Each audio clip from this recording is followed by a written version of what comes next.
محترم، بہت دیر سے آپ حضرات پوری توجہ کے ساتھ پروگرام کو سماعت فرما رہے تھے۔ اللہ آپ کے بیٹھنے کو، سننے کو اور اس پر عمل کرنے کا داعیہ اللہ اس سب باتوں کو قبول فرمائے۔ مجھے آپ کے صرف 5-6 منٹ زیادہ سے زیادہ، میں یہ بھی نہیں چاہتا تھا، بہرحال نہ معلوم آئندہ جب یہ بہار آئے ہم زمین کے اوپر ہو یا زمین کے نیچے ہو، اللہ ہی کو معلوم ہے۔ میں صرف اتنا کہنا چاہوں گا، جب اللہ تعالیٰ نے مجھے تعلیمی نصاب سے فراغت کی تو میرے پاس راجستھان کے ایک مولانا قاسم صاحب نور اللہ مرکزہ تشریف لائے اور اصرار یہ کیا کہ آپ پڑھانے کے لیے ہمارے مدرسے میں چلیں۔ باہر کے اللہ کو منظور تھا، وہاں کا آب و دانہ میری قسمت میں لکھا تھا، تو میں راجستھان چلا گیا۔ 5-6 سال گزرنے کے بعد اچانک میرے ذہن میں یہ بات آئی کہ تم یہاں تو خدمت کر رہے ہو، لیکن کل قیامت میں اگر اللہ نے پوچھ لیا کہ پنچ میں کیوں نہیں مدرسہ کھولا، پنچ میں کیوں نہیں دینی خدمات انجام دی، تو میں اپنے اللہ کو کیا جواب دوں گا؟ یہ سوچ کر میں نے ارادہ کر لیا کہ میں راجستھان چھوڑوں گا اور پنچ میں جا کر مدرسہ قائم کروں گا۔ جب اس بات کا پتہ میرے محدثین صاحب حضرت مولانا قاسم صاحب دامت برکاتہم کو چلا تو مجھے بلا کر پوچھا کہ میں نے ایسا ایسا سنا ہے کہ آپ مدرسہ چھوڑ رہے ہو۔ میں نے برجستہ یہ کہا جی آپ نے صحیح سنا ہے اور مجھے اب مدرسہ چھوڑنا ہے اور اپنے علاقے میں جا کر کام کرنا ہے۔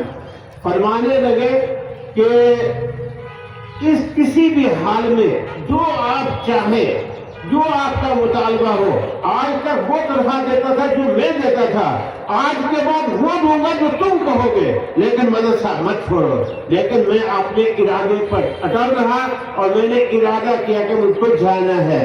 میں نے ہاں نہیں کی تو فرمایا کہ ایسا کرو کہ جو آپ کا دل چاہے تنخواہ، جتنی تنخواہ تم نے مانگنی ہے مانگ لو، لیکن ہمارا کہنا یہ ہے کہ ادارہ مت چھوڑو۔ باہر کیا میں کسی بات پر نہیں آیا اور میں نے وہاں کے دارالعلوم کو چھوڑا اور پنچ کے لیے ارادہ کیا۔ میرے محترم بزرگوں، بھائیوں اور ساتھیوں، اللہ کو اسی طرح منظور تھا، اللہ ہی نے کام لینا تھا۔ میں یہاں آ گیا اور یہاں آنے کے بعد جمعے کے دن مجھ سے پہلے مولانا عبد الباقی صاحب نور اللہ مرکزہ جمعہ وہ پڑھایا کرتے تھے۔ میں جب آیا تو فرمانے لگے کہ بھائی یہاں کوئی تھا نہیں تو جمعہ پڑھاتا تھا، آج کے بعد جمعہ آپ ہی پڑھائیں گے۔ چنانچہ پھر جمعہ میں ہی پڑھاتا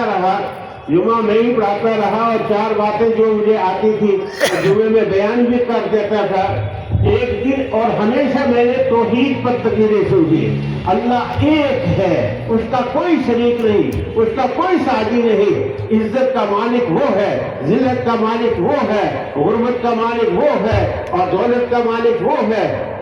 توحید پر تقریریں شروع کی اور ایسا ہوا کہ ایک دن جمعہ تھا، مفتی عبدالجبار صاحب جن کا اہل حدیث طبقے سے تعلق تھا، بزرگ آدمی تھے، بہت بڑے عالم تھے، وہ جمعہ پڑھنے کے لیے یہیں ہماری مسجد میں آ گئے۔ جب میں نے تقریر کی تو فرمانے لگے کہ یہ کیا کر رہے ہو تم جو اپنا، یہ کیا کر رہے ہو اپنا، کیا یہ باتیں ہضم ہونی یہاں لوگوں میں جو ہے اپنا؟ میں نے برجستہ کہا، میں نے حضرت مجھے اس کا ٹھیکہ نہیں ہے کہ برجستہ یہ قبول کرے یا نہ کرے، لیکن جہاں تک کہنے کی ذمہ داری ہے میں یہ قیامت کا بوجھ اپنے ذمہ نہیں رکھنا چاہتا، لہذا مجھے ہر حال میں اللہ کی توحید پہنچانی ہے، اللہ کی توحید کا پیغام پہنچانا ہے۔ اللہ کا لاکھ لاکھ شکر، اللہ کا لاکھ لاکھ شکر کہ بہرحال اس پاک پروردگار عالم کا احسان ہے کہ جس نے ٹوٹی پھوٹی میری یہاں جو خدمات ہیں وہ لی اور اللہ نے توحید کا بیج اس کی جو ہے عام حالات میں آج کوئی گاؤں خالی نہیں، کوئی ایسا محلہ خالی نہیں جہاں اللہ کی توحید کے چاہنے والے نہ ہو۔ اور یہ پورا مجمع جو ہے یہ اس بات کی گواہی دیتا ہے کہ حق کا پیغام ہم تک پہنچ گیا ہے، اللہ اور اللہ کے رسول کا فرمان ہم تک پہنچ گیا ہے۔ بس میں سمجھتا ہوں کہ میری ساری کامیابی اسی میں ہے اور میں آئندہ سال نہیں معلوم کون ہوگا کون نہیں ہوگا، خدا اس روایت کو ہمیشہ باقی رکھے اور آپ اس دن کو وقف کر دیا کریں کہ ہم ضیاء العلوم میں چلیں گے، اور اسی طرح باقی مدارس میں بھی جتنے ہمارے مدارس ہیں وہ سب اہل حق کے مدارس ہیں، وہاں جب پروگرام ہو پیغام ہو وہاں بھی پہنچا کریں، انشاءاللہ آبیاری ہوگی، انشاءاللہ اچھی باتیں سننے میں آئیں گی، عمل میں آئیں گی، نجات کا ذریعہ بنے گی۔ تو میں آپ سے یہ کہہ کر رخصت چاہوں گا کہ آپ نے بہت بڑی قربانی دی ہے کہ صبح سے لے کر اس وقت تک نہ کھانا ہے نہ چائے ہے، اور دل کو بڑی توجہ کے ساتھ بیٹھے، اور ہمارے جو مہمان مکرم ہیں جن کے خطاب سے آپ محظوظ ہوئے ہیں، انہوں نے بڑی بہترین اور ضرورت کی باتیں جو ہے فرمائی ہے۔ اللہ ہم سب کو اس پر عمل کرنے کی توفیق عطا فرمائے، اور آپ سے درخواست یہ ہے کہ جب آئندہ سال پروگرام ہو آپ اوروں کو بھی ساتھ لائیں گے تاکہ اللہ کا دین، نبی کا فرمان سنتے رہیں، اور اس پر اللہ تعالی ہم سب کو عمل کی توفیق عطا فرمائے۔ وما علینا الا البلاغ۔ السلام علیکم۔ بسم اللہ الرحمن الرحیم۔